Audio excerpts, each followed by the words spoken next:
Despite being predicted as a prime landing spot for Willi Castro, the Brewers should probably pass. Here's why. Last offseason, the Milwaukee Brewers took a cautious approach to free agency. While they did sign pitchers Grant Wolfram and Elvin Rodriguez, these weren't your typical free agent deals. Both players received split contracts, meaning their pay varied depending on whether they were playing in the major or minor leagues. This gave the Brewers flexibility, allowing them to move these players between the levels without a significant financial commitment. Think of it like having a try-before-you-buy option. They ultimately landed Tyler Alexander and Jose Quintana on guaranteed contracts, adding some needed talent to their roster. Fast forward a year, and the Brewers find themselves in a much stronger position. Fresh off another NL Central title, their roster is largely intact, especially after Brandon Woodruff accepted the qualifying offer. They also tendered contracts to their arbitration-eligible players, signaling a commitment to the existing core.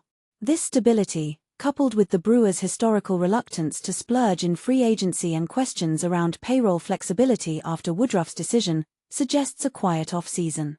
But here's where it gets controversial. One name keeps popping up in connection with the Brewers: Willi Castro. On the surface, Castro, a versatile player who split last season between the Minnesota Twins and the Chicago Cubs, seems like a solid fit.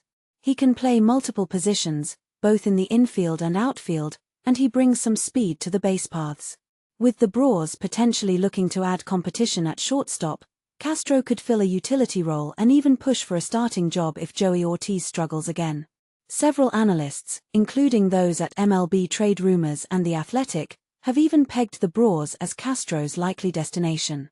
Brewers fans themselves had their eyes on Castro as a potential trade deadline acquisition. And this is the part most people miss. A deeper dive into Castro's performance reveals some red flags. His offensive output is underwhelming. While he hit 11 home runs in 2025, his underlying metrics suggest that he was fortunate to reach that number. His expected slugging percentage, average exit velocity, barrel rate, and hard hit rate all rank in the bottom tier of the league. In other words, don't expect a power surge anytime soon. Adding to the concern, Castro strikes out at a high rate, negating some of his ability to get on base via walks. Defensively, while versatile, he's not particularly strong at any one position. In 2025, he played all over the field, but only posted positive defensive metrics in left field. Everywhere else, he was below average, especially in the infield. So, you're getting a player who's projected as average at best defensively. Now, here's the kicker: the price tag. MLB Trade Rumors projects Castro to command a 2-year, $14 million contract, while The Athletic estimates a 1-year, $8 million deal. While these numbers aren't exorbitant, the Brewers need to be strategic with their spending.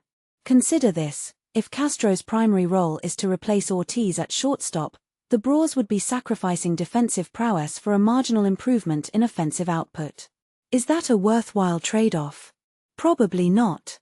It might be better to hope for a bounce-back season from Ortiz, who is likely to perform better at the plate than he did in 2025.